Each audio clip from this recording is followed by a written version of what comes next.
Hello everyone, I'm William Scrope, and I'm here to read you a ghost story called The Banshee Train by Odds Bodkin, illustrated by Ted Rose.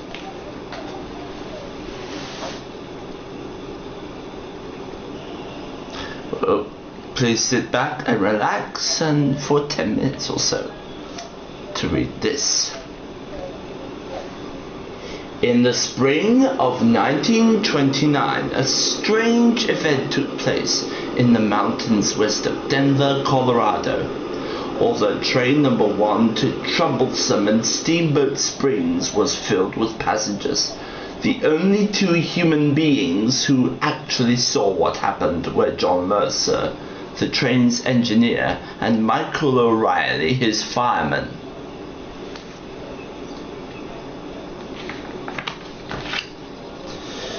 A week of downpours had melted the winter snow packed too fast.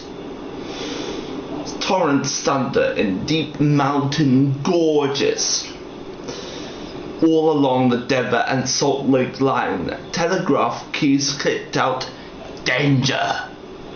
Bridges were at risk. Every railroad man was nervous. As number 1 crossed Cold Creek Bridge, John Mercer worried about Gore Canyon Trestle. 90 miles ahead, he knew that years before, the long wooden span over the Colorado River had washed out in heavy spring floods, and unlike the engineer, had driven his locomotive into the fog-shrouded canyon, only to discover too late that Gore Canyon Trestle was gone in the 400-foot plunge into the raging waters below. All souls aboard had been lost.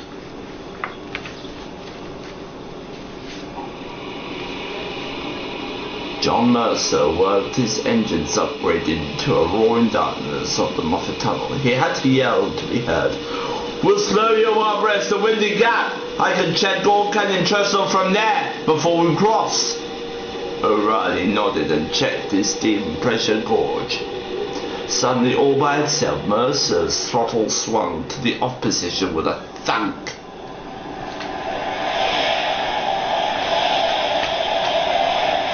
Baffled, Mercer tugged the throttle back into position, resuming speed. "Mr. O'Reilly, did you see that?" he yelled. "See what?" O'Reilly called back. "I can't see a thing in this gloom." Swirling fog swept past the cab windows as they rolled out the west tunnel portal into daylight. The long downgrade of the Continental Divide lay ahead. Mercer knew he had to work steam and ride his air brakes all the way. The last thing he needed was a faulty throttle. Without warning, the conductor's air whistle shrieked next to his ear. Mercer twisted from his seat and looked back to see what was wrong. Was there an emergency back there? Sudden fear rushed over him. In the blackness of the tunnel they had just left burning to the distant headlight of another train, Mercer jerked the throttle to full steam. "More fire, O'Reilly!" he yelled. "Someone's on our line, coming fast from behind!"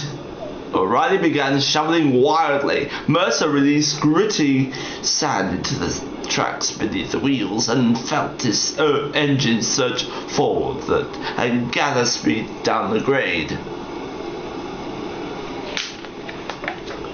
"He's coming on at 45, that crazy fellow will hit us!" Mercer blasted his whistle and stepped back again. Out of Moffat Tunnel burst a pursuer. A huge, dark engine pulled passenger cars. It sounded its whistle, wailing eerily. "He sees us!" yelled Mercer, relieved. "Now we will slow down!" But instead, the reckless train sped up. To avoid a collision, Mercer knew he would have to overrun it. "More steam, O'Reilly! He's still coming on! We'll run to the passing track at Tabernacle to get out of his way!"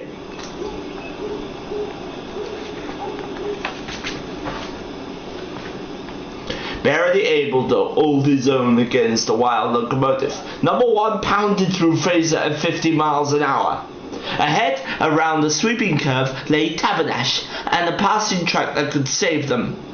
But as it swept into view, Mercer's heart sank. A huge coal train, dark and silent, sat on the side of the track on the thickening fog. Grimly, Mercer noticed out of the throttle again on into the mist and wet snow they flew. The steep rock faces of Windy Gap loomed around them. "What about the trestle?" cried O'Reilly, face ashen. "Mr. Mercer, what about slowing down?" Mercer stared at him and then into stinging snow. Ahead, dense fog shrouded Gore Canyon and the trestle. "Can't," he replied, eyes wild. "Can't see the trestle." He looked back at his pursuer. "Can't slow down. Got to take it at full speed."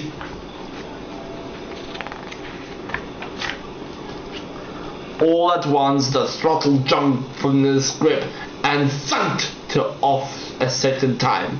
Mercer recoiled in disbelief as his engine brake iron flew back by itself and locked. The train's wheels ground sparks along the wet rails. Brake shoe smoke roiled up from below. In panic, O'Reilly hollered, "Mr. Mercer, we have no fire!" The pressure gauges had dropped to 0. Whining and shuddering, train number 1 ground to a halt. Then both men heard an unearthly shriek.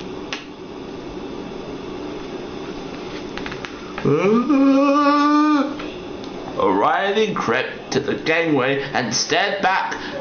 "Methinks we're about to die, Mr. Mercer," he stammered. "Look, there's a Banshee. She beckons us." At a dead stop, they waited to be struck from behind the hundreds of tons of steel traveling at 50 miles an hour. But they felt no collision. Instead, the figure of a baleful woman raced along the car tops, shrieking something in a language they couldn't understand. Past their faces swept an engineer and a fireman, pale and determined. Ghostly passengers followed, then all fell silent.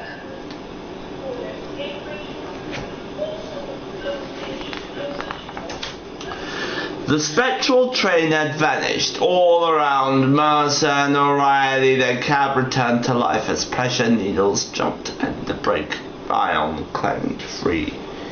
They peered forward, skin tightened, tingling. The snow had stopped. Like a quiet curtain, the fog began to lift. Down from the cab they climbed, stumbling forward.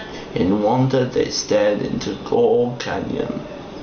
The rails twisted out and down into nothingness. More fog blew away.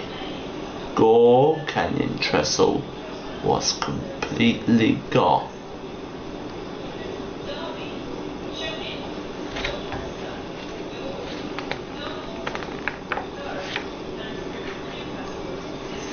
Later, as they prepared to return to Denver, the conductor scratched his head. "How you knew this trestle was washed out in the fog and all beats me," he said. "Got a sixth sense there, Mr. Mercer. All souls about owe you their lives." Hadley listened. Mercer leaned closer to O'Reilly. "Wasn't it 20 years ago that other train went over?" he whispered. "In April?" "Yep. April 29th, wasn't it?" "I think it was, O'Reilly. That's today." O'Reilly shrugged. "A miracle, Mr. Mercer. Methinks for one accident there was enough for her, maybe." "For who?" asked the conductor, overhearing. But O'Reilly and Mercer wordlessly turned away and swung up into the cab. A few minutes later, they backed their train up the grade towards Tabernash. High above, patches of sunlight swept the peaks. It would be a safe run back to Denver. The rains have ended. And that's the story of the Banshee Train. So I hope you all enjoy it.